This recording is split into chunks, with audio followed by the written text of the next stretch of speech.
सौरभ, आज बहुत बड़ा दिन है। उसकी वजह है कि ये रफाल मरीन डील जो कि 63,000 करोड़ की है, जिसको लेकर काफी लंबे समय तक ये रहा कि ये जल्द से जल्द भारतीय नौसेना के बेड़े में शामिल हो।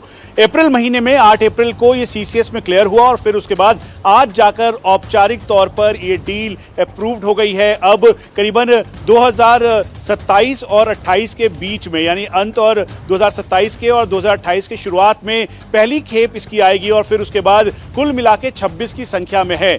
22 जो हैं सिंगल सीटर हैं, 4 डबल सीटर यानी ट्रेनर्स हैं। और हम आपको ये भी बता देते हैं, इसके लिए फ्रांस में भारतीय नौसेना की करीबन 20 जो ऑफिसर्स हैं, साथ में अदर रैंक्स हैं, उनकी ट्रेनिंग हुई, उनको ट्रेन किया गया। उसके साथ जो मेंटेनेंस होगा, लॉजिस्टिक होगा, ऑपरेशंस कैपेबिलिटी होगी, उन सब में फ्रांस का डायरेक्ट रोल इसमें नहीं होगा, लेकिन वो पूरी तरह से सहयोग करेंगे। सौरभ, आईएनएस विक्रांत और विक्रमादित्य पर ये अभी तक MiG-29K, जिसे ब्लैक पैंथर स्क्वाड्रन कहते हैं भारतीय नौसेना की, वो एयर कॉम्बैट पेट्रोल कर रहे थे और अपनी कैपेबिलिटी दिखा रहे थे। लेकिन अब रफाल मरीन के आ जाने से 1.8 मैक की स्पीड के साथ इसमें जो मिसाइल्स लगी हैं, जो एयर टू एयर मिसाइल हैं, बियॉन्ड विजुअल रेंज, आप समझ लीजिए साधारण शब्दों में कि किसी दुश्मन के रडार पे आए बिना एक बहुत दूरी से 150 किलोमीटर से ज्यादा की दूरी से मारक क्षमता वाली मिसाइल इसमें है। उसके अलावा माइका मिसाइल है, मेटेओर मिसाइल है, स्कैल्प मिसाइल है। ये मिसाइल से लैस होने के बाद ये सीधा पैरेलली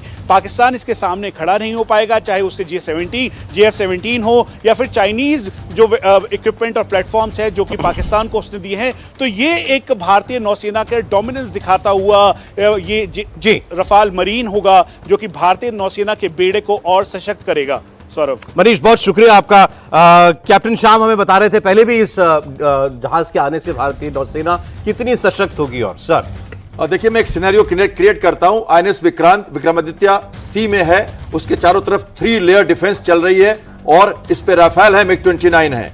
अब देखिए हमें डर कहां से है, हमें एयर डिफेंस का सबसे ज्यादा डर है। उनके साथ मैरीटाइम पेट्रोल एयरक्राफ्ट हैं बड़े बड़े, जैसे हमारे पास P-8I है, जिसमें सरफेस टू जो है एयर टू सरफेस मिसाइल लगी हुई है जो हमारे शिप को हिट करेगी। अभी आपने सुना है विक्रांत अभी सी में था, अभी कहीं और है। जहां भी हो, उनको सबसे बड़ा हमारा जो थ्रेट होता है वो LRMP एयरक्राफ्ट होता है, जिससे मिसाइल दाग के हमारे कैरियर को डिस्ट्रॉय किया जा सकता है। तो 3 लेयर में हमने शिप्स लगा रखी है। आईएनएस कलकत्ता, डिस्ट्रॉयर, हमारे सबमरीन्स भी इधर उधर घूम रही हैं और हमारे शिप्स भी घूम रहे हैं। अब हमारा राफेल उड़ता है और ऊपर जाके कॉम्बैट एयर पेट्रोल करते रहता है, एक के बाद एक नीचे आया दूसरा चला गया, 1 2 3।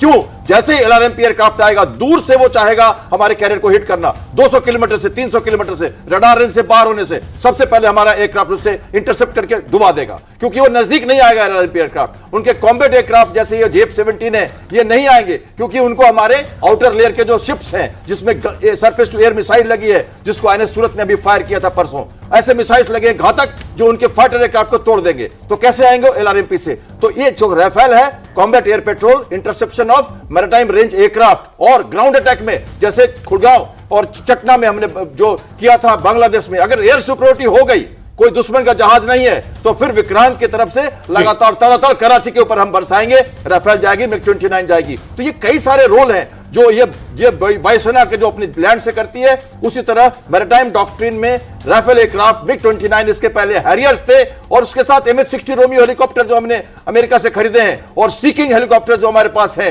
हमारे पास कामोव 31 है जो AEW एयरक्राफ्ट है, जो रडार का पिक्चर डेवलप करेंगे पूरे कैरियर के चारों तरफ। 600 किलोमीटर तक एक परिंदा भी पर ना मार सके, तब सी कंट्रोल होता है, और हमारी सबमरीन्स साथ साथ सी डिनाइल करती है।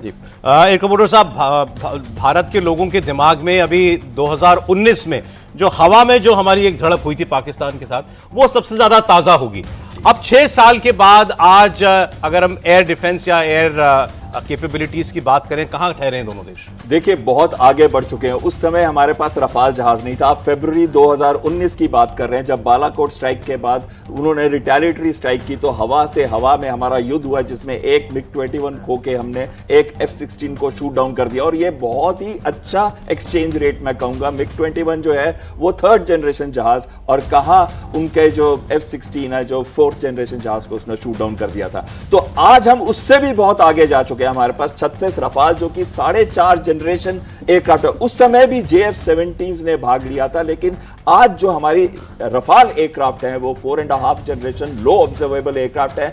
उनकी अगर रेंज देखें 3700 किलोमीटर, आप नेवी की बात कर रहे थे, अगर हमारी शिप जो है वो 1500 किलोमीटर दूर है उनके कोस्ट से, तब भी जाके हम कराची पे हमला कर सकते हैं। लेकिन उनका रेंज जो है 2175 किलोमीटर है JF-17 का। उनका मैरीटाइम स्क्वाड्रन JF-17 है, तो उसकी रेंज अगर 2175 है तो वो कहीं भी हमारे शिप्स के पास नहीं आ पाएगा, जबकि हमारे जहाज जाके उनके कराची को बम्बार्ड कर सकते हैं, उनका ट्रेड रूट को कट कर सकते हैं। तो ये कैपेबिलिटी है हमारे रफाल के अंदर, चाहे वो मरीन वर्जन हो, चाहे वो एयर टू एयर वर्जन हो।